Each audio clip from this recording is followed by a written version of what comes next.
উত্তাল সময়ের ইতিকথা উপন্যাসের আজকে আপনারা শুনবেন নবম পর্ব।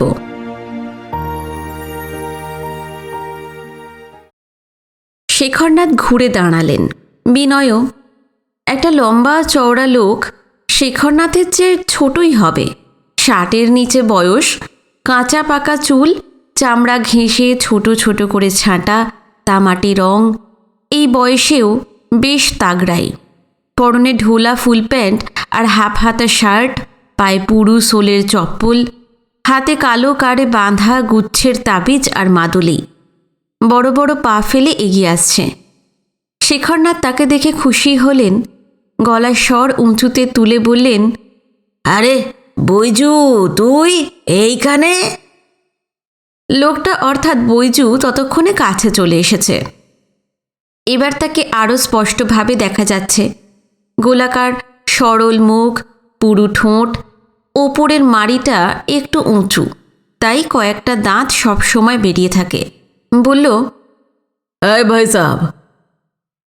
বলে ঝুঁকে ভক্তি ভরে শেখরনাথের পা ছুঁয়ে হাতটা মাথায় ঠেকালো। তুই আমার খবর পেলি কি করে? বৈজু জানায় কিছুক্ষণ আগে রাহা সাহেব মানে বিশ্বজিৎ রাহা, তার সাথেই আদালতের কাছে বৈজুর দেখা হয়েছিল। তিনি জানিয়েছেন জেফ্রি পয়েন্টে নতুন রিফিউজি সেটেলমেন্টে জারোয়ারা একজন উদ্বাস্তুকে তীর মেরেছে। বেহুশ অবস্থায় তাকে নিয়ে শেখরনাথ পোর্ট ব্লেয়ারে এসেছেন। লোকটাকে হাসপাতালে ভর্তি করা হয়েছে। হাসপাতালে এলে শেখরনাথের সঙ্গে দেখা হবে। তাই বৈজু দৌড়তে দৌড়তে চলে এসেছে। অনেকক্ষণ খোঁজাখুঁজি করেও দেখা না পেয়ে কি ভেবে এই ধারে আসতেই শেখরনাথের দেখা পায়। বৈজু বলল, বহুত রোজ বাদ আপনার সাথে দেখা হলো। তবিয়ত ঠিক है তো ভাই সাহেব? শেখরনাথ আসতেই মাথা নাড়লেন। তার শরীর স্বাস্থ্য ঠিকই আছে। বৈজু বলতে লাগলো, দেখা হবে কি করে? আপনি কয় রোজ আর পোর্ট ব্লেয়ারে থাকেন, জাজিরায় জাজিরায় ঘুরে বেড়ান। এখন রিফিউজিদের নিয়ে পড়েছেন। 50-60 মিল দূরে জঙ্গলে জঙ্গলে ঘুরে ঘুরে নয়া সেটেলমেন্ট দেখছেন। আপনার সব খবর আমার কানে আসে। শেখরনাথের মুখে হাসি লেগেই আছে। বললেন, জেল থেকে তো বেকার হয়ে পড়েছি, কিছু তো একটা নিয়ে থাকতে হবে নাকি? সময় কাটবে কি করে? পোর্ট ব্লেয়ারে পা দেবার সঙ্গে সঙ্গে বিনয় একটা ব্যাপার লক্ষ্য করেছে। সবাই এখানে হিন্দি উর্দু মেশানো ভাষায় কথা বলে। বাঙালি ছাড়া অন্যদের সঙ্গে শেখরনাথ এবং বিশ্বজিৎ ওই ভাষাটাই বলে থাকেন। বিনয় শুনেছে 1857 মিউটিনির পর যে বিদ্রোহী সিপাহীদের আন্দামান দ্বীপপুঞ্জের নির্বাসনে পাঠানো হয়েছিল, তাদের 90% উত্তরপ্রদেশের লোক। ওদের ভাষাটাই পরে এখানে চালু হয়ে যায়। বর্মী হোক, কারেন হোক, শিখ, পাঠান বা মারাঠি, যারাই মিউটিনির পরবর্তীকালে কালাপানির সাজা খাটতে এসেছিল, তাদের মুখের বুলি ওটাই হয়ে দাঁড়িয়েছে। বৈজু বলল, সময় কাটানোর জন্য মানুষকে আপনি পেয়ার করেন, তাই তাদের কোনো তকলিফ হলে পাশে গিয়ে দাঁড়ান, সময় কেটে যায়। শেখরনাথ কোনো উত্তর দিলেন না, একটু চুপচাপ। তারপর বৈজু বলল, আপনার দেখা যখন পেয়েছি তখন আর ছাড়ছি না। পুরা 2 সাল আমাদের কোঠিতে যাননি, কবে আসবেন বলুন? তুই তো জেনে গেছিস একজন রিফিউজিকে নিয়ে আমি হাসপাতালে এসেছি। বিপদ অনেকটা কেটে এসেছে, তবু আরও কয়েকটা দিন তাকে হাসপাতালে থাকতে হবে। যতদিন না সে পুরো সুস্থ হয়ে উঠছে আমি কোথাও যেতে পারবো না। ঠিক হ্যাঁ, ভালো হয়ে উঠলেই যাবেন। সোমবারই আপনার কথা 2-1 রোজ পরপরই বলে আপনি আমাদের বিলকুল ভুলে গেছেন। একটু ভেবে শেখরনাথ বললেন, জেফ্রি পয়েন্টে ফেরার আগে তোদের ওখানে নিশ্চয়ই একবার যাব। সোমবারীকে বলে দিস সে ভালো আছে তো? हाय भगवान राम जी किशन जी की कृपा से सब अच्छा ही है। আমি তাহলে এখন চলি ভাই সাহেব। এবার দিন মার্কেটে কিছু কেনাকাটা করতে হবে, ঘরে চাল ডাল ফুরিয়ে এসেছে। আচ্ছা যা। এতক্ষণ শেখরনাথের সঙ্গেই কথা বলে গেছে বৈজু।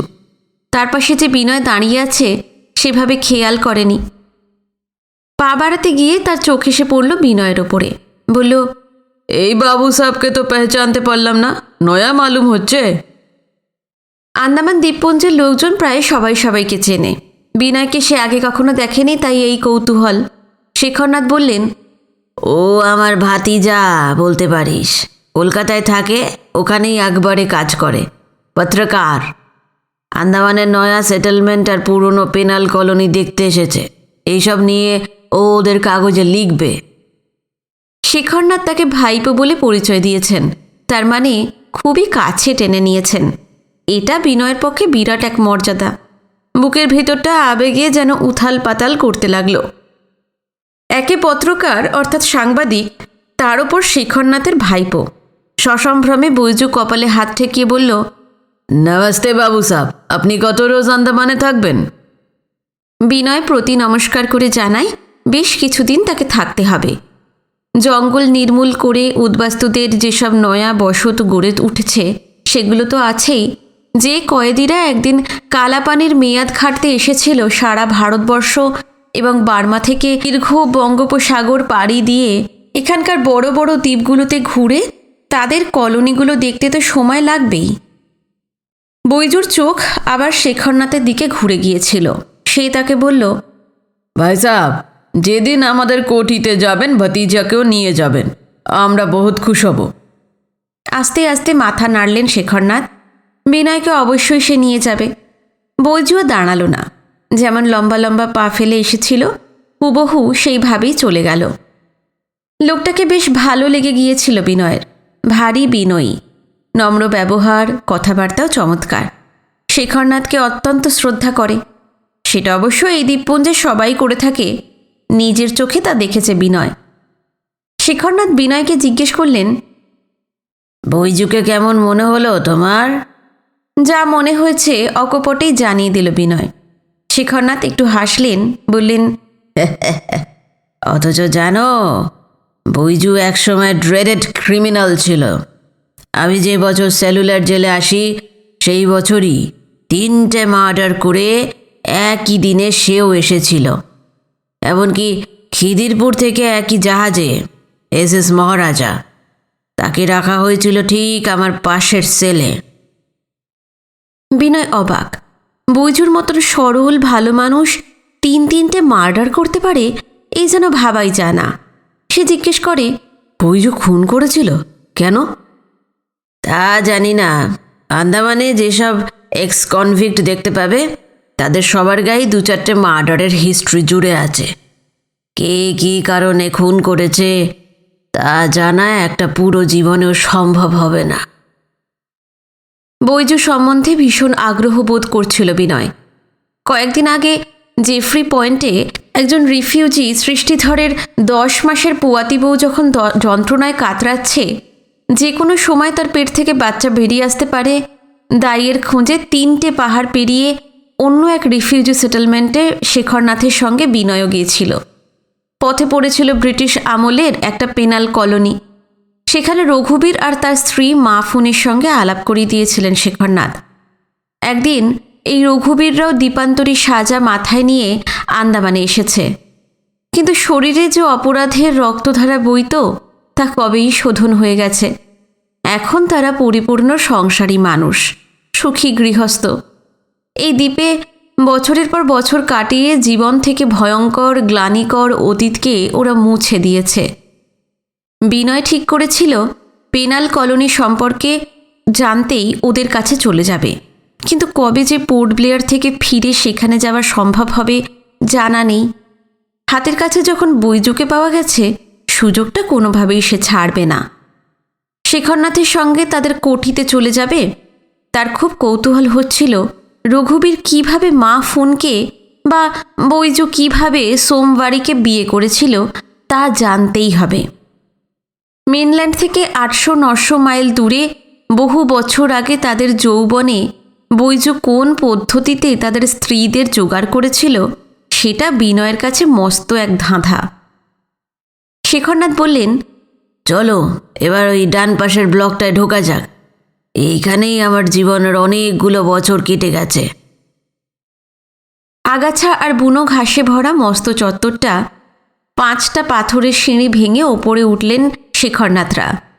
হাসপাতালের ব্লকটার মতো এটাও অবিকল একই রকমের। একতলার এক প্রান্ত থেকে অন্য প্রান্ত অবধি সারি সারি কুঠুরি বা সেল।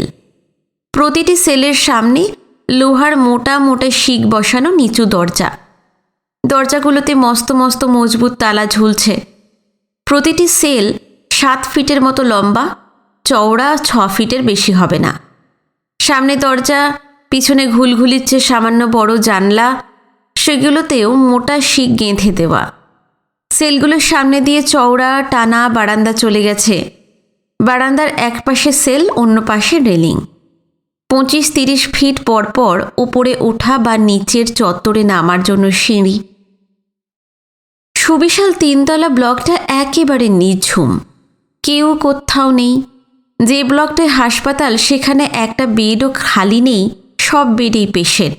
তাছাড়া ডাক্তার, নার্স, ক্লাস 4 স্টাফের কর্মী এবং রোগীদের ভিজিটারে সর্বক্ষণ এলাকাটা গমগম করে।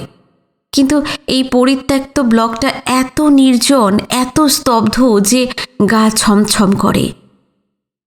দীর্ঘ বারান্দা দিয়ে বিনয়কে পাশে নিয়ে ধীরে ধীরে হাঁটতে হাঁটতে দূরে 8-10 তলা হাইটের উঁচু ওয়াচ টাওয়ারের দিকে আঙুল বাড়িয়ে দিলেন শেখরনাথ।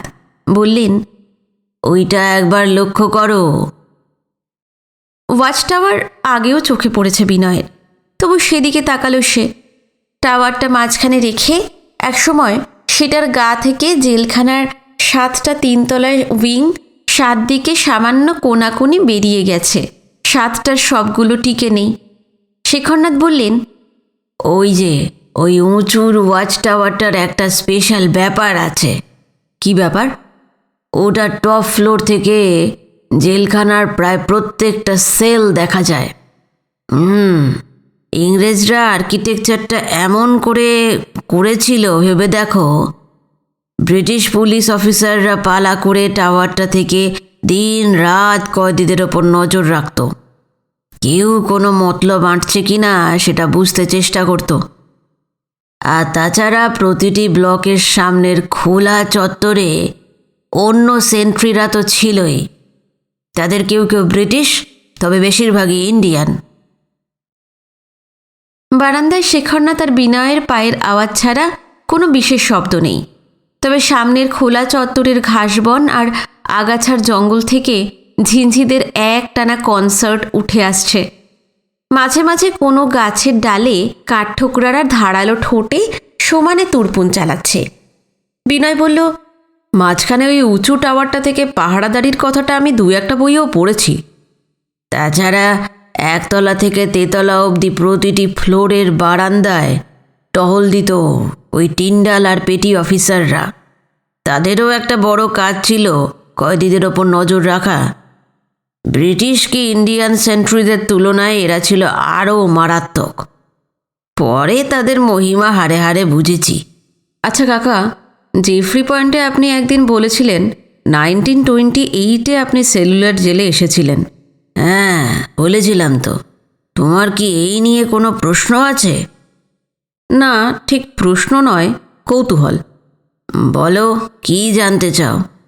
আপনি কত বছর এখানে কাটিয়েছেন? 19 বছর। 1928 থেকে 47। দেশ স্বাধীন হবার পর মুক্তি পেয়েছিলাম। আচ্ছা, যতদিন এখানে ছিলেন কিভাবে দিনগুলো কেটেছে? জেলখানার তখনকার পরিস্থিতি কেমন ছিল? আর কয়েদিরা বা জেলের কর্তারা আপনাদের মতন রাজবন্দী রেভলিউশনারিদের কীরকম ব্যবহার করত আমার খুব জানতে ইচ্ছা করে।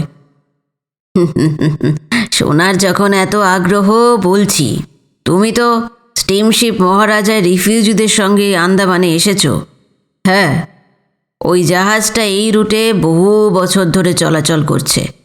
আমিও ওই মহারাজাতেই আরও 2জন বিপ্লবীর, ইংরেজ গভর্নমেন্টের ভাটায় টেররিস্ট, তাদের সঙ্গেই কালাপানির সাজা নিয়ে এসেছিলাম। ওই জাহাজে 150 জন খুনি ডাকাতকেও দ্বীপান্তরী পানিশমেন্ট খাটতে পাঠানো হয়েছিল। ইংরেজদের চোখে টেররিস্টরা অন্য সব ক্রিমিনালদের চেয়েও অনেক বেশি ভয়ঙ্কর, অনেক বেশি বিপজ্জনক। আমাদের 3 জনকে রাখা হয়েছিল 2তলার ডেকে 3টে পাশাপাশি কেবিনে। দরজার সামনে রাইফেল হাতে ইংরেজ সার্জেন্ট দাঁড়িয়ে থাকত। রাত দিন পালা করে 3টে শিফটে আমাদের পাহারা দিত। আমাদের পায়ে কিন্তু ডান্ডা বেড়ি লাগানো হতো। ভাবো তো, হুগলি নদী পেরিয়ে স্যান্ডহেড পেছনে ফেলে বে অফ বেঙ্গলে জাহাজ আসার পর কেবিনের জালনা দরজা হাট করে খুলে দিয়ে পাহারা তুলে নিল, আর পালাবো কোথায়? তখন মুক্তির একমাত্র উপায় পায়ে বেড়ি নিয়ে সমুদ্রে ঝাঁপিয়ে পড়া। কিন্তু সেখানেও ঝাঁকে ঝাঁকে হাঙর ঘুরে বেড়াচ্ছে। না, হাঙরেরা আমাদের নিয়ে ভোজ সভা বসাক, এটা তো মেনে নেওয়া যায় না। পৈতৃক প্রাণটা এভাবে খোয়াতে আমরা কেউ রাজি ছিলাম না। সে যাগ্গে, আমাদের কেবিনের ধারে কাছে অন্য কয়েদিদের ঘেঁষতেও দেওয়া হতো না। তাদের রাখা হয়েছিল লোয়ার ডেকের তলায় জাহাজের খোলের ভিতর। সেখান থেকে ওদের উঠে আসতে দেওয়া হতো না।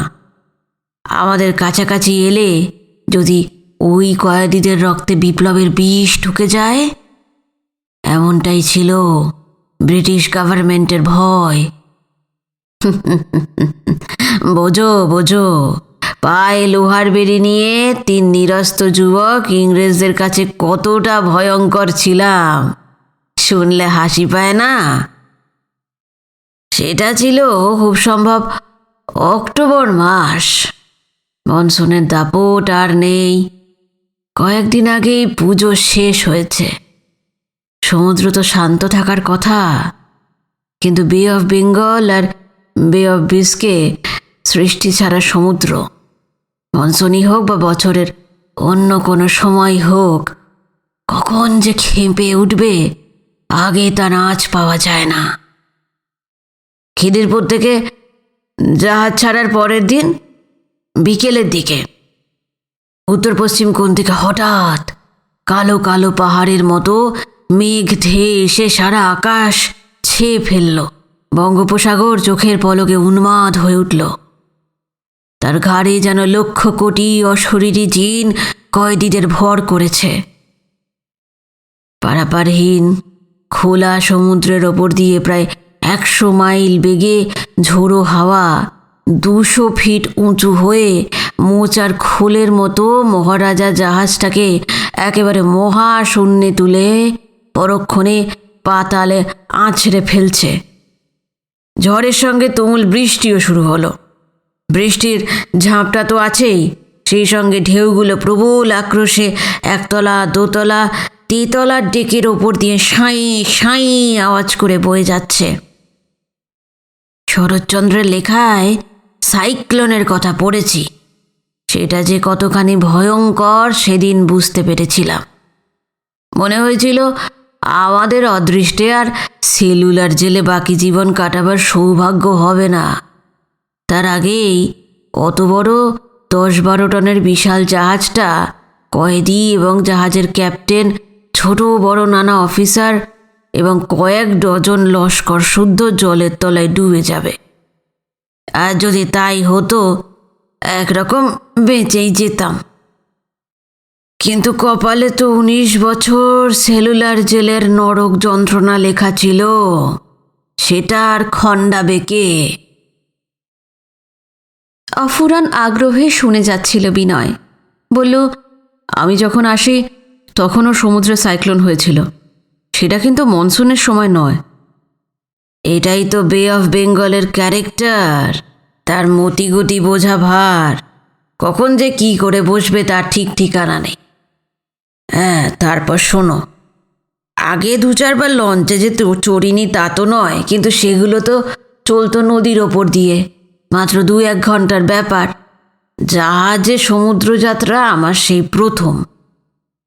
সাইক্লোনের মধ্যে পড়াও আমার প্রথম। কেবিনের পুরো কাঁচের জানালা জাহাজের গায়ে শক্ত করে ঠেসে আটকানো ছিল। সেটা দিয়ে বাইরে তাকিয়েই ছিলাম, কিন্তু বিশ্বব্রহ্মাণ্ড অন্ধকার, যেন কালো পিচে ঢাকা। এদিকে রোলিং আর পিচিংও শুরু হয়েছে। জাহাজের ক্যাপ্টেন, অফিসার আর লস্কররা ছিল এক্সপার্ট এবং দুঃসাহসীও। সাইক্লোনের মুখে কি করতে হয় তারা জানে। বিশাল বিশাল ঢেউ কাটিয়ে কাটিয়ে কখনো উপরে উঠছে, কখনো নিচে নেমে জাহাজ এগিয়েই চলছে। কোন দিকে যাচ্ছে কিছুই বোঝা যাচ্ছে না। আমি তো ভেবেছিলাম যে কোনো মুহূর্তে সলিল সমাধি ঘটে যাবে, মৃত্যু একেবারে অবধারিত। কিন্তু টের পাচ্ছিলাম যে বেঁচে আছি। আন্দাজ ওই 6-7 ঘন্টা পর সাইক্লোনের তাণ্ডব কমে এলো, সমুদ্র শান্ত হয়ে এলো। তারপর উথাল পাতাল ঢেউয়ে জাহাজের তুমুল তুলানিতে হাড়গোড় যা বোধহয় আস্ত ছিল না, কখন নির্জীব হয়ে ঘুমিয়ে পড়েছিলাম জানি না। ঘুম ভেঙেছিল পরদিন সকালে। বঙ্গোপসাগর তখন ভারী শান্ত। আগের দিনের বিকেল থেকে কয়েক ঘন্টা সেটা যে অলৌকিক এক মহাদানব হয়ে উঠেছিল বোঝাই যায় না। শুনতে শুনতে বিনয় অবাক। কলকাতা থেকে আসার সময় এমন অভিজ্ঞতা তারও হয়েছিল। সে জিজ্ঞেস করল, তারপর কি হলো কাকা? 4th ডে বিকেলে আমরা পোর্ট ব্লেয়ার পৌঁছলাম। চ্যাথাম জেটিতে তখন কলকাতা কি মাদ্রাজের জাহাজ এসে ভিড়ত, কখনো কখনো রস আইল্যান্ডের জেটিতেও। কিন্তু সেই সময় কি একটা অসুবিধা হওয়ায় মহারাজা জাহাজ রস বা চ্যাথামে ভেড়েনি। রসের উল্টো দিকে সিসোস্ট্রেস বের এই ধারে যে জেটিটা রয়েছে সেইখানে এসে নোঙর ফেলেছিল। তখন ওই জেটিটা ছিল অনেক বড়। সেই 28 সাল আমাদের জাহাজ থেকে নামানো হলো, অন্য কয়েদিদেরও নামানো হলো। পায়ের বেড়ি অবশ্য খুলে দেওয়া হয়েছিল। আমাদের অভ্যর্থনার জন্য আগে থেকেই প্রচুর আর্মড পুলিশ মোতায়েন ছিল। পুলিশে জেটির চারপাশ ছয়লা। তারা দুটো দলে ভাগ হয়ে একটা দল সাধারণ কয়েদিদের ঘিরে ফেলল, আর আমাদের 3 জন রেভলিউশনারির জন্য রাজকীয় বন্দোবস্ত। 100 সাধারণ কয়েদিদের জন্য 40 জন পুলিশ আর 1 জন ব্রিটিশ অফিসার, আর আমাদের 3টে প্রাণীর জন্য 12 জন পুলিশ আর 3 জন ইংরেজ অফিসার। কতখানি মর্যাদা দেওয়া হয়েছিল ভেবে দেখো। অন্য কয়েদিদের দুপাশে এবং পেছনে পুলিশ, সামনে অফিসার, আমাদেরও তাই। তবে একসঙ্গে অন্য কয়েদিদের সঙ্গে আমাদের আনা হয়নি। শোভাযাত্রা করে টিলার পর টিলা পেরিয়ে ওরা খানিকটা এগিয়ে যাওয়ার পরে আমাদের যাত্রা শুরু হলো। আধ ঘন্টার মতো হাঁটার পর আমরা সেলুলার জেলের গেটের সামনে এলাম। বাংলাদেশে আরও 2-4টে জেলে তো কিছুদিন থাকার সৌভাগ্য আমার হয়েছিল, কিন্তু ভয়ঙ্কর চেহারা আর মজবুত লোহার ফটক আমি আগে কখনো দেখিনি। 30-40 জনের একটা পুলিশ বাহিনী সেখানে রাইফেল হাতে অ্যাটেনশনের ভঙ্গিতে দাঁড়িয়ে, কঠোর নিষ্ঠুর মুখ, মনে হয় পাথরে তৈরি। 2-4 জন ইংরেজ অফিসারও চোখে পড়ল। বিপ্লবীদের সঙ্গে জীবন মৃত্যুর মাঝখানের তফাতটা 1 চুলও নয়। তবু এদের তদারকিতে বাকি জীবন কাটাতে হবে ভাবতেই বুকের ভিতরটা আমূল কেঁপে গেল। নির্মম দৃষ্টিতে তারা আমাদের দিকে তাকিয়ে রইল। মুখে একটা কথাও নেই। যে বাহিনীটা জেটি থেকে আমাদের নিয়ে এসেছিল, গেটের একজন অফিসার তাকে ভেতরে যাবার জন্য হাত নেড়ে ইশারা করল। গেট পেরিয়ে সেলুলার জেলে পা রাখলাম।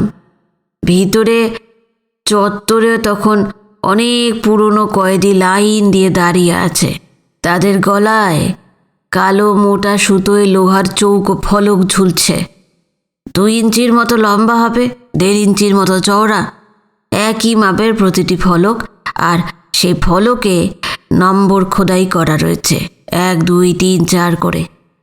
দাড়ি পাগড়ি দেখে কে শিখ কে মুসলমান আন্দাজ করা যাচ্ছিল। মঙ্গোলিয়ান মুখ দেখে বর্মি আর কারেনদেরও চিনতে পারছিলাম। অন্য সবাই কারা কোন প্রভিন্স থেকে এসেছে বোঝা যায়নি।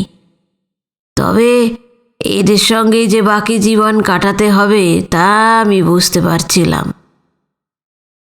রাইফেল হাতে 1 দঙ্গল পুলিশ কাছাকাছি দাঁড়িয়ে তাদের ওপর তীক্ষ্ণ নজর রাখছিল। তাদের সাথে ওই 3-4 জন ইংরেজ অফিসারও ছিল। একজন কয়েদি, তার গলায় ফলকে লেখা পেটি অফিসার। স্কুলে যেমন রোল কল করা হয় সেইভাবে হেঁকে যাচ্ছিল সে, 7, 8, 9, 10। আর সঙ্গে সঙ্গে ওইসব নম্বরধারী কয়েদিরা হাজির বলেই লাইন থেকে বেরিয়ে দূরে গিয়ে দাঁড়াচ্ছিল। এই বিচিত্র রোল কলের কারণটা সেদিন বোধগম্য হয়নি, পরে বুঝতে পেরেছিলাম। আমাদের দেখে পুরনো কয়েদিদের মধ্যে তুমুল চাঞ্চল্য দেখা দিল। তারা হৈ হৈ করে উঠল, নয়া মেহমান আ গিয়া রে, নয়া মেহমান আ গিয়া। সবাই চেঁচিয়ে জিজ্ঞেস করতে লাগলো, কাহা সে আয়া তু লোগ? बंगाली, बिहारी, पठान, मराठी, कितना आदमी को खत्म किया रे? সঙ্গে সঙ্গে ইংরেজ অফিসাররা কোমরের খাপ থেকে পিস্তল বের করে কয়েদিদের দিকে তাক করে গর্জে উঠেছে, শারাপ শারাপ বলে। পেটি অফিসার গলার স্বর আরও 7 পর্দা চড়িয়ে দিয়েছে, কুত্তা কা বাচ্চা, বিলকুল খামোশ, মুঁহ সে আওয়াজ নিকালা তো গলার নলি ছিঁড়ে ফেলবো। তারপর পুরনো কয়েদিদের বাপ মা 14 পুরুষ উদ্ধার করে একটানা কিছুক্ষণ বাছা বাছা খিস্তি চলল। আমরা যারা নতুন আন্দামানে এলাম, জাহাজে এবং জাহাজ থেকে নামার পর যেমনটা করা হয়েছিল, জেলখানাতেও তার কিছু তফাৎ ঘটল না।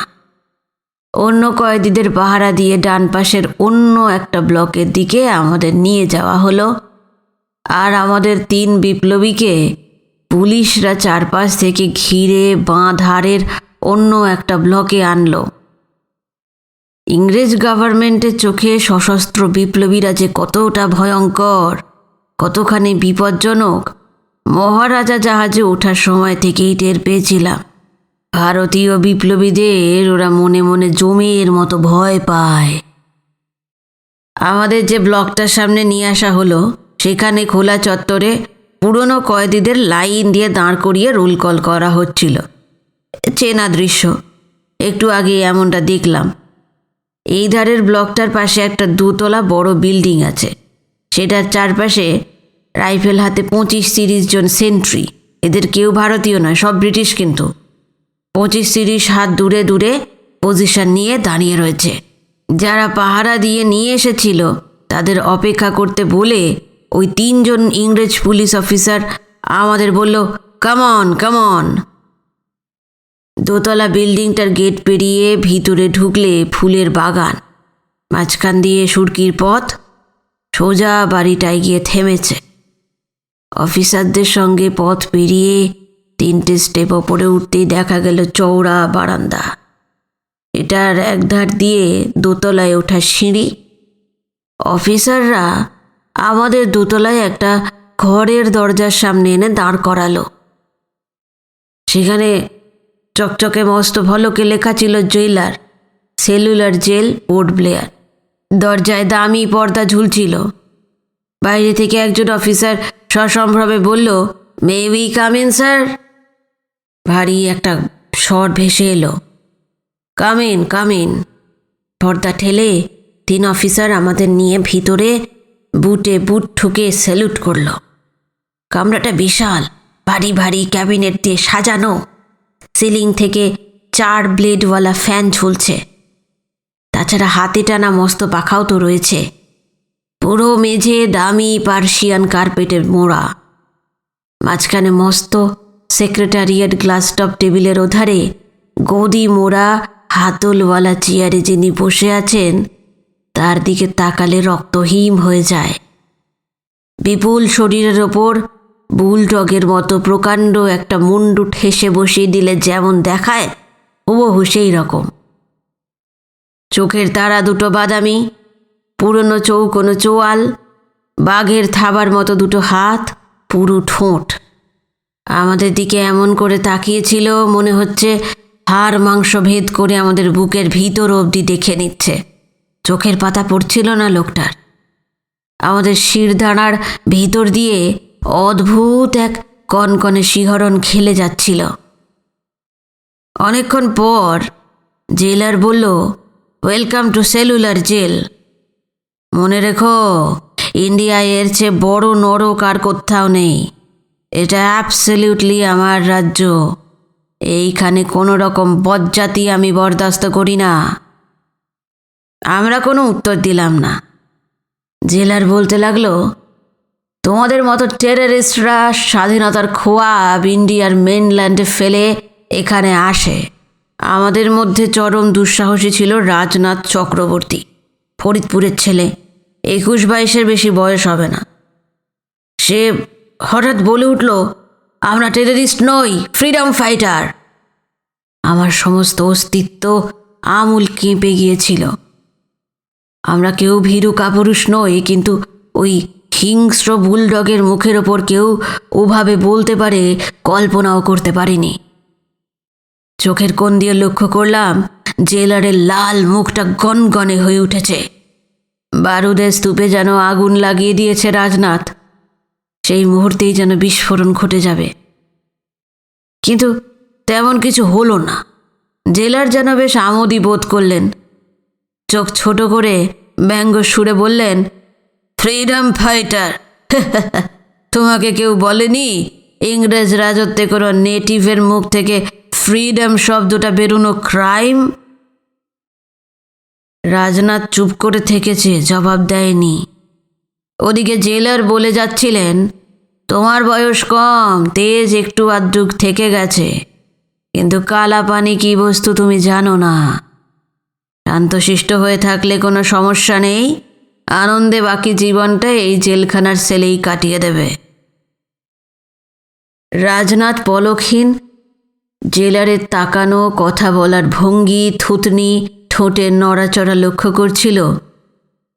বলল, বাকি জীবন কাটানোর মতন ধৈর্য আমার নেই জেলার স্যার, তার আগেই ইন্ডিয়া স্বাধীন হয়ে যাবে। জেলার চোয়াল শক্ত করে বলল, পৃথিবী জোড়া মহান ব্রিটিশ এম্পায়ারে কোনো কলোনি কোনো দিন স্বাধীন হয়নি, হবেও না। তুমি কেন, তোমার পর 100 জেনারেশন পার হয়ে গেলেও ইন্ডিয়া ইংল্যান্ডের বুটের তলায় থেকে যাবে। আগেও বলেছি, এখনো বলছি, গোলমাল পাকাবার চেষ্টা করো না। আমাদের ডান পাশে যে ব্রিটিশ পুলিশ অফিসারটি দাঁড়িয়েছিল, তাকে বললেন, এই নোংরা পোকাগুলোকে নিয়ে যাও। 2-1 দিনের মধ্যে সেলুলার জেলে যে 3টি ফাঁসি ঘর আছে, ওদের দেখিয়ে দিও। ফের চোখ তার রাজনাথের দিকে ফিরে গেল। বুঝলে ছোকরা, এই জেলখানা তৈরি হবার পর তোমার মতন কয়েকশো বেয়াদব কয়েদিকে এখানে ফাঁসিতে চড়ানো হয়েছে। Be careful. নাও স্টিফেন, গো, বলে আঙুল তুলে দরজা দেখিয়ে দিল। প্রায় এক নিঃশ্বাসে পুরনো দিনের কথা বলতে বলতে একটু হাঁপিয়ে পড়েছিলেন শেখরনাথ। অফুরান কৌতূহল নিয়ে শুনে যাচ্ছিল বিনয়। 1928 সালের সেলুলার জেলের টুকরো টুকরো ছবি অদৃশ্য সিনেমার পর্দায় যেন ফুটে উঠছিল। উৎকণ্ঠিত বিনয় বলল, তারপর তারপর কি হলো? ফের শুরু করতে গিয়ে হঠাৎ আকাশের দিকে চোখ চলে গেল শেখরনাথের। সূর্য মাথার উপর উঠে এসেছে, ঝাঁ ঝাঁ করছে রোদ। 3 নম্বর এবং 4 নম্বর ব্লকের ফাঁক দিয়ে সিসোস্ট্রেস উপসাগরের লম্বা একটা ফালি চোখে পড়ে।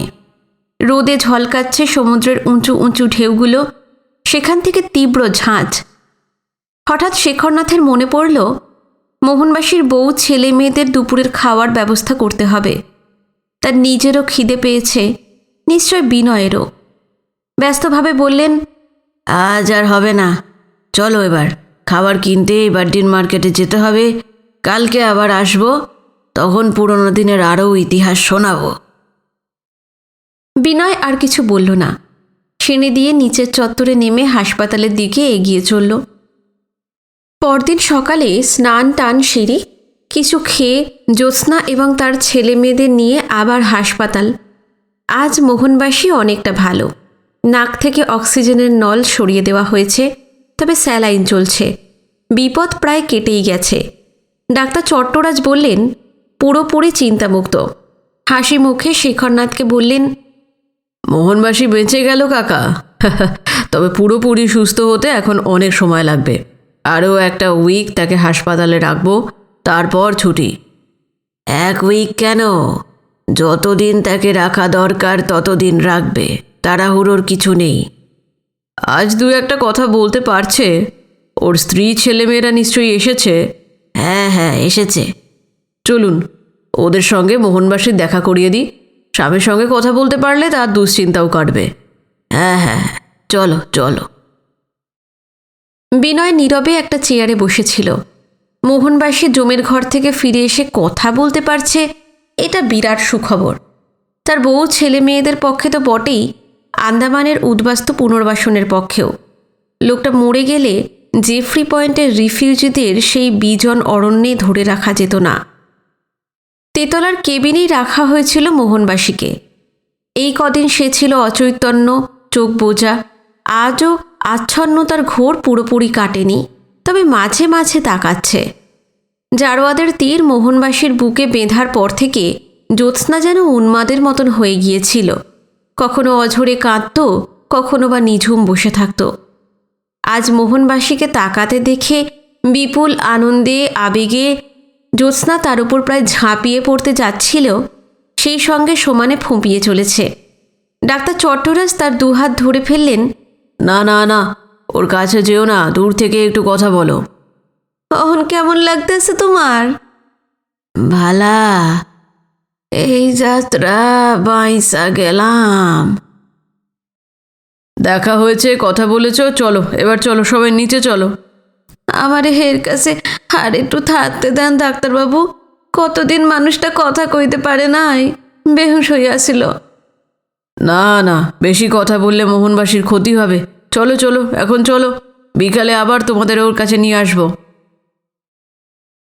দোতলায় নেমে একবার জ্যোৎস্না ডাক্তার চট্টরাজের পায়ে পড়ে, একবার শেখরনাথের, এমনকি বিনয়ের পায়েও। সমানে অধীরভাবে বলে যেতে থাকে, আপনারা ভগবান, মানুষটারে বাঁচাইয়া দিলেন। আপনাকে দয়া কোনোদিন ভুলুম না, কোনোদিন ভুলুম না। কৃতজ্ঞতা জানাতে একটি অশিক্ষিত সরল রমণী আর কি বা করতে পারে। শেখরনাথ জ্যোৎস্নার মাথায় পিঠে হাত বুলিয়ে সদয় কণ্ঠে বললেন, ঠিক আছে ঠিক আছে, দেখলে তো মোহনবাসী আজ দু চারটে কথা বলেছে। দেখবে ও বেলা আরও বেশিক্ষণ বলতে পারবে। এখন তো সব ভয় কেটে গেছে। তোমরা শান্ত হয়ে এখানে বসে থাকো, আমরা একটু ঘুরে আসি। দুপুরে তোমাদের জন্য খাবার নিয়ে আসবো। আইসা। শেখরনাথ এবার বিনয়ের দিকে তাকালেন। চলো, তোমাকে নিয়ে 3 নম্বর ব্লকটায় যাওয়া যাক। কাল তোমাকে সেলুলার জেলের আমার অভিজ্ঞতার কথা সামান্য একটু শুনিয়েছিলাম, আজ তারপর থেকে শোনাবো। এত বছরের এত অজস্র ঘটনা তো 2-1 দিনে বলে শেষ করা যায় না। রোজ জেলখানা দেখাতে দেখাতে কিছু কিছু শুনিয়ে যাব। তাহলে ব্রিটিশ আমলের এই সেলুলার জেল, যাকে বলে ইস্টার্ন ওয়ার্ল্ডের বাস্তিল, সেই সম্বন্ধে তোমার মোটামুটি একটা ধারণা হয়ে যাবে। হাসপাতালের ব্লকটা পেছনে ফেলে শেখরনাথের সঙ্গে জনমানবহীন 3 নম্বর বিশাল বিল্ডিংটায় পৌঁছে গেল বিনয়। সামনের আগাছায় ভরা মস্ত চত্বরটা পেরিয়ে কয়েকটা স্টেপ ভেঙে ওপরের টানা অলিন্দে উঠে এলো দুজনে। শেখরনাথ জিজ্ঞেস করলেন, কাল কোন অবধি যেন শুনেছিলে?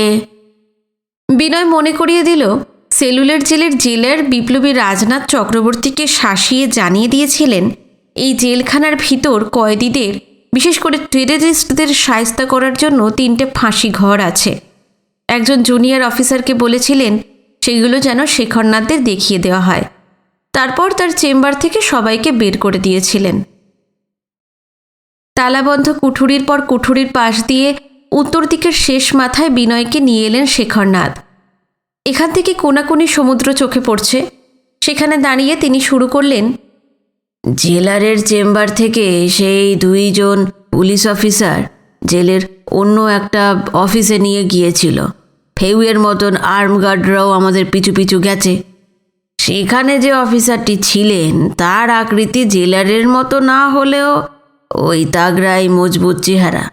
মুখটা ছিল বুনো শুয়োরের মতো, চুলের মাঝখান দিয়ে সিঁথি, কুতকুতে চোখের চাউনি এতই তীব্র যে তাকিয়ে থাকা যায় না। রাজনাথের মতো দুঃসাহসিক ছেলেও একবার তার দিকে তাকিয়ে চোখ নামিয়ে নিয়েছিল। এই চেম্বারে অফিসারটি ছাড়া আরও দুজন কেরানি ধরনের কর্মচারী ছিল, তারা অবশ্য ভারতীয় ছিল। তাদের একজনকে ঘোঁত ঘোঁত করে অফিসার বললেন, এই রেকর্ড বুক দেখে এই বাস্টারদের নাম ঠিকানা মিলিয়ে নাও। এর আগে রেগুলেশন অ্যাক্ট 3 আর বেঙ্গল ক্রিমিনাল ল অ্যামেন্ডমেন্ট অ্যাক্টে বার কয়েক ধরা পড়ে আলিপুর জেল, দমদম জেল, তারপরে মেদিনীপুর জেল, এমনি কয়েকটা কয়েদখানায় কয়েক বছর আমি কাটিয়েছি। কিন্তু কোনো জেলার বা ডেপুটি জেলার আমাদের বিজন্মা বলে গালাগাল দেয়নি।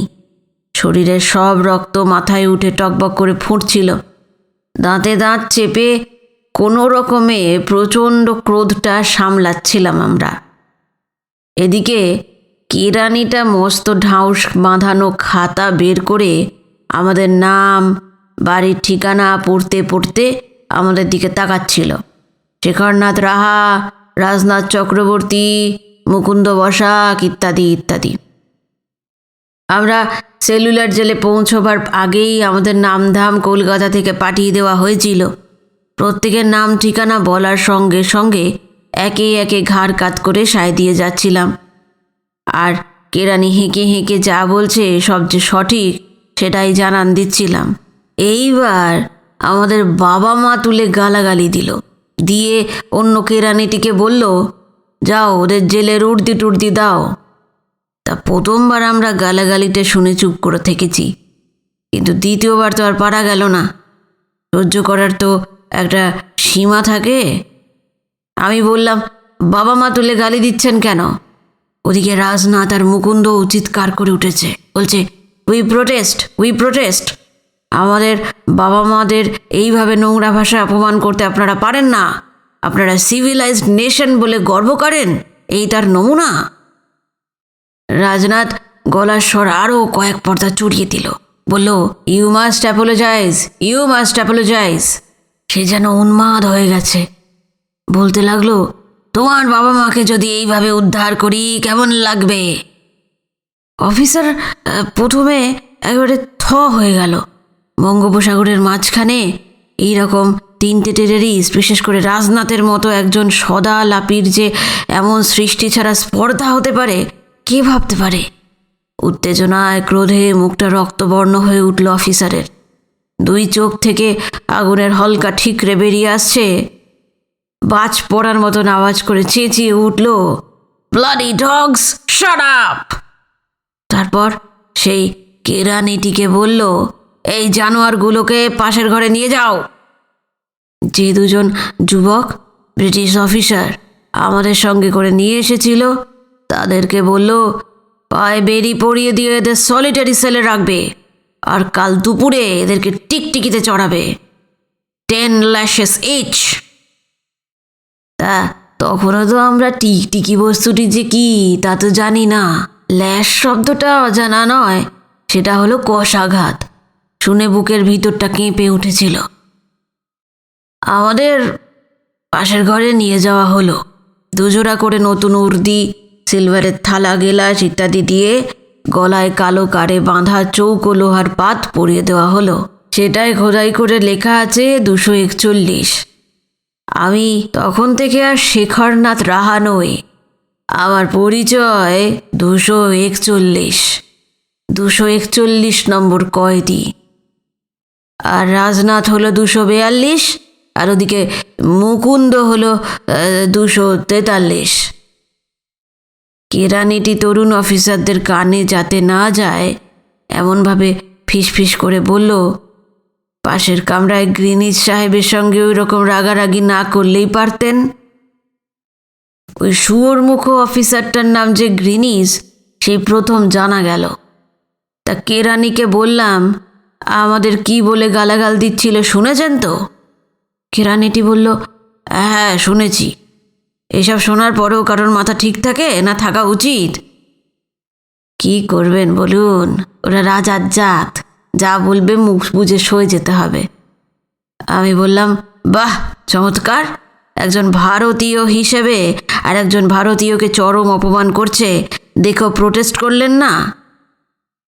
কেরানিটির মুখ কালো হয়ে গেল। ক্ষীণ ভীরু গলায় বলল, কি করব বলুন, নকরি করি, প্রোটেস্ট করলে তো নকরিটা চলে যাবে। টেররিস্ট তকমা দিয়ে আমাকে ফটকে ভরে দেবে। বাকি জীবনটা জেলের ঘানি ঘুরিয়ে ঘুরিয়েই কাটিয়ে দিতে হবে। আর মা বাবা বউ বাচ্চা না খেতে পেয়ে মরে যাবে। একটু থেমে বলেছিল, আপনাদের জন্য আমার খুব ভয় হচ্ছে। সেই সময় ওই যুবক অফিসার দুটো নজর আমাদের ওপর এসে পড়ল। একজন বলল, কি এত ভকভক করছো, চলো চলো। কেরানিটির মুখ ভয় ফ্যাকাশে হয়ে গেল। কি বিষয়ে আমাদের কথা হচ্ছিল যদি ওই দুই অফিসার জানতে চায়, সে তো বিপদে পড়ে যাবে। কিন্তু অফিসাররা সে ব্যাপারে কৌতূহল দেখালো না। তারা আমাদের 3 রেভলিউশনারিকে তাড়া দিয়ে নিয়ে চলল।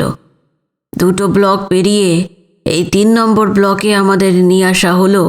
তখন সামনের চত্বরে লাইন দিয়ে অনেক পুরনো কয়েদি দাঁড়িয়ে আছে। সবার হাতেই সিলভারের থালা গেলাস। একধারে উঁচু টেবিলের ওপর কাঠের প্রকাণ্ড প্রকাণ্ড কড়াতে পুরু পুরু চাপাটি স্তূপ, আর বড় বড় সিলভারের বালতিতে সবজি। বিরাট 2 ড্রামে খাওয়ার জলও রয়েছে। 3 জন পেটি অফিসার আর 2 জন টিন্ডালকেও দেখা গেল। তারা খাদ্যবস্তুগুলো দেওয়ার জন্য হাতার মগ নিয়ে অপেক্ষা করছে। এছাড়া রয়েছে এক দঙ্গল পুলিশ আর একজন ইন্ডিয়ান পুলিশ অফিসারও। ইন্ডিয়ান পুলিশ অফিসারটি হুকুম করল, খানা চালু করো। সঙ্গে সঙ্গে কয়েদিদের লাইনটা পেটি অফিসার আর টিন্ডালরা যেখানে চাপাটি টাপাটি নিয়ে দাঁড়িয়ে আছে সেই দিকে এগিয়ে চলল। পেটি অফিসাররা প্রত্যেকটি কয়েদির থালায় 4টে করে চাপাটি দিতে লাগলো, আর চাপাটি নিয়ে তারা এগিয়ে গেল পাশের দিকে। সেখানে রয়েছে সবজির বালতি। প্রত্যেকের থালায় 2 হাতা করে সবজি দেওয়া হলো। আমাদের অবশ্য কিউতে দাঁড়াতে হলো না। আমাদের একজন ইন্ডিয়ান অফিসার ডেকে বলল, এই 241, 242, 243 নম্বর কয়েদি আজ নতুন এসেছে। আজ এদের লাইনে দাঁড়াবার দরকার নেই, এদের খাবার আনিয়ে দাও। তখন শশব্যস্ত ভারতীয় অফিসারটি একজন পেটি অফিসারকে ডেকে আমাদের হাত থেকে ওই থালা গেলাস নিয়ে চাপাটি সবজি আর জল আনিয়ে দিল। এইবার ব্রিটিশ অফিসারটি ইন্ডিয়ানটিকে বলল, এরা ড্রেডেড ক্রিমিনাল, টেররিস্ট। হায়ার অথরিটির অর্ডার, এদের পায়ে বেড়ি লাগিয়ে সলিটারি সেলে রাখতে হবে। কাল এদের টিকটিকিতে চড়িয়ে 10 ঘা করে বেতের বাড়ি, আন্ডারস্ট্যান্ড? তক্ষুনি জোরে জোরে মাথা ঝাঁকালো ওই ইন্ডিয়ানটা। ব্রিটিশ অফিসার বলল, এই ব্লকের 2 তলায় সলিটারি সেল আছে। পেটি অফিসারদের চাবি আর লোহার বেড়ি আনতে বলো, ওখানেই ওদের ঢোকানো হবে। ইন্ডিয়ানটি আর পেটি অফিসারদের ডাকলো না, নিজেই দৌড়ে গিয়ে কোত্থেকে যেন চাবির গোছা আর লোহার বেড়ি নিয়ে এলো। দিয়ে ব্রিটিশ অফিসারটা বলল, এবার চলো, একজন পেটি অফিসারকে সঙ্গে নাও। তারপর আমাদেরকে পাহারা দিয়ে ওই 3 নম্বর ব্লকের 2 তলায় নিয়ে আসা হলো। আমাকে, মুকুন্দ আর রাজনাথকে পাশাপাশি রাখা হয়নি। আমার জন্য ঠিক হলো ওই সিসেস্ট্রেস বের দিকের শেষ সেলটা। তারপর 25-30টা সেলের পর 2 তলার মাঝামাঝি জায়গায় একটা সেলে মুকুন্দ ছিল, আর রাজনাথের সেলটা ওই ধারের শেষ প্রান্তে। ইন্ডিয়ান অফিসারটা আমার সেলের তালা খুলে দিল।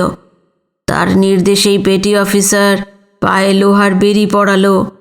ব্রিটিশ অফিসারটি পেটি অফিসারকে বলল, 1 বালতি পানি আর টাট্টির জন্য প্যান এনে দে। আমাকে বলল, কাল সুবে হাত মুখ ধোয়া টাট্টি সবই এই পানিতেই সারতে হবে। 2 প্রহরে আর 1 বালতি পানি মিলবে গোসলের জন্য, और थोड़ा पानी मिलेगा पीने के लिए। আমাকে সেলের ভেতর ঢোকানো হলো। 5 মিনিটের ভেতর জল, পায়খানার প্যান চলে এলো।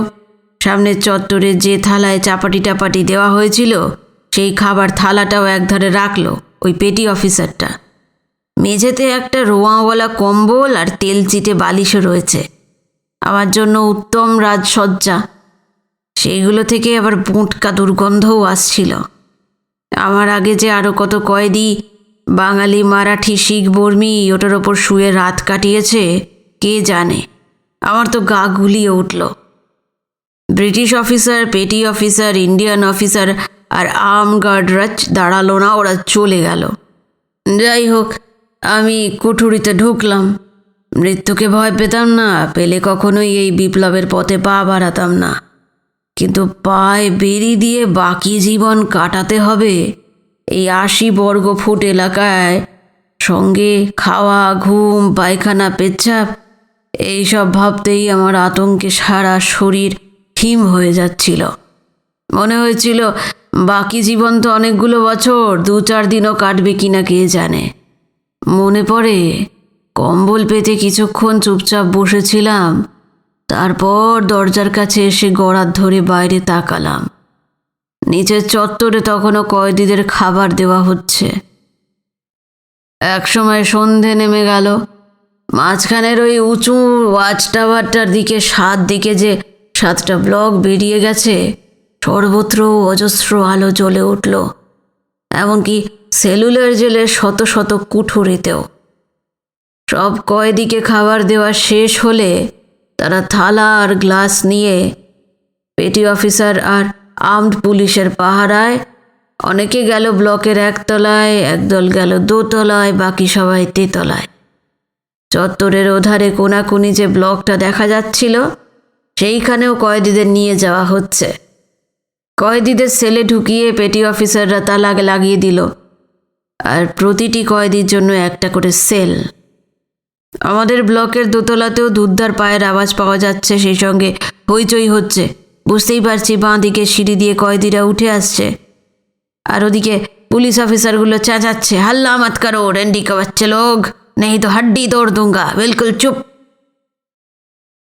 পুলিশ আর পেটি অফিসারদের শাঁসানিতে চেঁচামেচি সামান্য কমলো ঠিকই, কিন্তু থেমে গেল না। তারপর একটা কাণ্ড ঘটে গেল। একটা কয়েদি পাহারাদার আর পেটি অফিসারদের নজর এড়িয়ে আচমকা আমার সেলের সামনে চলে এলো। চাপা গলায় বলল, ভাই সাব, আমার নাম বৈজু, আমি এক মামুলি কয়েদি, লেকিন আপনারা যে 3 জন আজ নয়া এই কালা পানিতে এলেন, তারা সবাই দেশ কো আজাদের জন্য লড়াই করেছেন, তাদের সবাইকে ইজ্জত করি, নমস্তে। এখানকার পুলিশ আর টিন্ডালার পেটি অফিসাররা বহুত হারামি আছে, আপনাদের জান বরবাদ করে দিতে চাইবে। সবার জন্য পারবো না, তবে আপনাকে আমি দেখভাল করব। আমি তো অবাক। আমাদের 3 বিপ্লবী সেলুলার জেলে আসার খবর তাহলে এই সাধারণ কয়েদিদের মধ্যেও চাউর হয়ে গেছে। আমাদের ওপর যে প্রচণ্ড অত্যাচার চালানো হবে তা তো আগেই আমি টের পেয়ে গেছিলাম, কিন্তু এই মামুলি কয়েদিটি আমাকে বেছে নিয়ে কিভাবে আমার ওপর উৎপীড়ন কম হয় তার ব্যবস্থা করবে ভেবে পাচ্ছিলাম না। তবে স্বাধীনতা সংগ্রামীদের যে সে সম্মান করে, সেই জন্য লোকটাকে খুব ভালো লাগলো। আমি জিজ্ঞেস করলাম, তোমার নাম কি? সে বলল, বৈজু। বিনয় অপার বিস্ময়ে এক বিচিত্র জগতের ইতিহাস শুনে যাচ্ছিল। সে জিজ্ঞেস করল, তার মানে কাল যে বৈজু আপনাকে খুঁজতে খুঁজতে সেলুলার জেলে এসেছিল, এ সেই বৈজু? হ্যাঁ, সেই বৈজু। বৈজুকে আমি জিজ্ঞেস করলাম, তুমি কত বছর আগে এসেছো এখানে? ও বলল, হোগা লগভগ 4 সাল। বাকি জিন্দেগি তো কালা পানিতেই কাটাতে হবে। কোন অপরাধে তাকে এই বঙ্গোপসাগরের এই দ্বীপে নির্বাসনে পাঠানো হয়েছে খুব কৌতূহল হচ্ছিল, কিন্তু প্রশ্ন করলাম না। বেশ কয়েকটা খুন না করলে যে এখানে আসা যায় না তা তো আগেই শুনেছি। বৈজুও ওরকমই কিছু একটা করে থাকবে। আমি বললাম, আচ্ছা বৈজু, আমাদের মতো রেভলিউশনারি আর কজন আছে এখানে? সে একটু অবাক হয়ে জিজ্ঞেস করলো, রিভলিউশন কিয়া হ্যাঁ? আমি বুঝলাম যে এই রেভলিউশনারি শব্দটা তার অজানা। বললাম, এই দেশের আজাদির জন্য লড়াই করেছে যারা, তাদের কতজন আছে এখানে? ব্যাপারটা এবার মাথায় ঢুকলো বৈজুর। বলল, জেলের অফিসাররা যাদের টেররিস্ট বলে? হ্যাঁ, বৈজু জানালো, ওই 3 নম্বর ব্লকের 3 তলায়, 4 নম্বর ব্লকের 1 তলায় আর 7 নম্বর ব্লকের 2 তলায় আরও কয়েকজন রয়েছে। আর বলল, যদি তাদের কাছে আপনাদের খবর পৌঁছে দিতে বলেন তারও ব্যবস্থা করতে পারি, ওদের খবরও আপনাদের কাছে পাঠাতে পারি। আমি তো শুনে স্তম্ভিত। কি করে সম্ভব সেটা? বৈজু বলল, সব বন্দোবস্ত আছে, আপ বেফিকার রহিয়ে, পরে সব জানতে পারবেন। তারপর বলল, শুনলাম কাল আপনাদের 3 টিরোসিসকে টিকটিকিতে চড়ানো হবে। আমার বিশ্বাস শেষ ছিল না। এই তো দেখছি কোনো কিছুই আর গোপন নেই, এরা সবাই আগে থেকে সব জানে। সেলুলার জেলের প্রশাসন যেসব নিরেট দেওয়াল তুলে রেখেছে তার মধ্যেও অদৃশ্য অনেক ছিদ্র রয়েছে। বৈজু বলতে লাগলো, আপনার চোট যাতে কম লাগে আমি সেটা দেখব। আমি কোনো উত্তর দিলাম না। এবার কাঁচুমাচু মুখে বৈজু বলল, এক বাত कहूँगा। আমি বললাম, হ্যাঁ নিশ্চয়ই বলো। বলল, আমার বহুত ভুখ, সুবহ সে রাত তক খালি মনে হয় পেটে আগুন জ্বলছে। কয়েদখানা থেকে যে খানা দেওয়া হয় তাতে পেট ভরে না। আপনাকে আজ 4 চাপাটি দিতে দেখেছি। तमाम কয়েদিকেই শুনেছি বঙ্গাল মুল্লুকের আদমিরা বেশি খেতে পারে না, আমাকে 2 দেবেন। এতক্ষণে বৈজুর সুমধুর বাক্যবর্ষণের কারণটা আমার কাছে স্পষ্ট হয়ে গেল। আমি হেসে ফেললাম। তারপর 2 চাপাটি এনে তার হাতে দিয়ে বললাম, এখন থেকে রোজ আমার ভাগ থেকে 2 করে চাপাটি তুমি পাবে। হাঁটু অবধি মাথা ঝুঁকিয়ে বৈজু বলল, আপকা মেহরবানি। বৈজু আরও কিছু বলতে যাচ্ছিল কিন্তু বলা হলো না। তার আগেই এক পাঠান পেটি অফিসার অলিন্দের ওধার থেকে দৌড়ে এলো। বৈজুর ঘাড় চেপে ধরে দাঁতে দাঁত ঘষে ঘষে গুজরে উঠল, সালে কুত্তার বাচ্চা, সেলে কয়েদি ঢোকাতে গিয়ে দেখি এক হারামির পাত্তা মিলছে না। শিরে বিলকুল চক্কর লেগে গেল। তারপর দেখি তুমি হারামি এখানে ভেগে এসে নয়া টিরোসিসের সাথে গপশপ করছো। চল সালে চল, আজ তোর হাড্ডি তুড়ে দেব। বৈজু বার কয়েক সেলাম ঠুকলো, কাকুতি মিনতি করলো। আমার কই বুড়া মতলব নেই হে আসলাম ভাই, নয়া কয়েদি এসেছে তাই ভাবলাম দেখে যাই। দেখা করতে এসে 2-1 বাদ ভি হলো। বলে আমাকে আমাকে দেখিয়ে চোখের ইশারায় কিছু একটা বলতে চাইলো। আমি ঠিক বুঝতে পারলাম না, কিন্তু তাতে কাজ হলো। পরে জেনেছিলাম ওই পেটি অফিসারটার নাম আসলাম খান। সে বৈজুর কাঁধ থেকে হাত নামিয়ে টেরা মেকা লাল লাল দাঁত বের করে চোখ কুঁচকে একটু হাসলো, বলল, শালা হারামজাদা। তারপর নিচু গলায় কথা বলতে বলতে চলে গেল। একটু পরেই পাশের কুঠুরির তালা খোলার শব্দ কানে এলো। সেই সঙ্গে আসলাম খানের কর্কশ স্বর, ঘুষ যা কুত্তা। টের পেলাম পাশের কুঠুরিটা বৈজুর। তাকে ঢুকিয়ে ফের তালা লাগিয়ে টানা বারান্দা কাঁপিয়ে লম্বা লম্বা পা ফেলে চলে গেল আসলাম খান। একজন অত্যন্ত উৎসাহী শ্রোতা পেয়ে সেলুলার জেলের পুরনো দিনের কথা বলতে খুব ভালো লাগছিল শেখরনাথের। কিন্তু সব দিকেই তার নজর। বেলা এখন অনেকটাই চড়ে গেছে। বললেন, চলো এবার হাসপাতালে ফেরা যাক। বিনয়ের কৌতূহল মিটছিল না। যত শুনছিল মনে হচ্ছে আশ্চর্য এক ভয়াবহ অজানা পৃথিবীর দরজা তার সামনে খুলে যাচ্ছে। একতলার কোণের দিকে দাঁড়িয়ে দাঁড়িয়ে কথা হচ্ছিল। সে জিজ্ঞেস করল, আচ্ছা, পরদিন আপনাদের সত্যি সত্যি কি টিকটিকিতে চড়ানো হয়েছিল? অনেক কিছু হয়েছিল গো, আজ আর নয়, কালকে শুনো। মোহনবাসীর বউ ছেলে মেয়েরা হাসপাতালের বারান্দায় বসে আছে। তাদের জন্য ডাল ভাত তরকারি কিনতে এবার এভারডিন মার্কেটে যেতে হবে। তবে কি? যাবার আগে 2 তলায় রাজনাথ, মুকুন্দ আর আমাকে যে সেলগুলোতে রাখা হয়েছিল দেখিয়ে দেব। দোতলাটা অবিকল একতলার মতোই, সারি সারি তালাবন্ধ সব কুঠুরি। কোণের দিকে সিঁড়ি দিয়ে বিনয়কে সঙ্গে করে সেখানে উঠে এলেন শেখরনাথ। তাদের 3 বিপ্লবীকে কোথায় কোথায় রাখা হয়েছিল দেখিয়ে তারা ফিরে গেলেন হাসপাতালে। আজকের পর্ব এখানেই শেষ করলাম। আশা করি আজকের পর্ব আপনাদের ভালো লেগেছে। অবশ্যই জানাতে ভুলবেন না। নতুন পর্ব নিয়ে খুব শিগগিরই ফিরে আসছি। নমস্কার, সবাই খুব ভালো থাকবেন।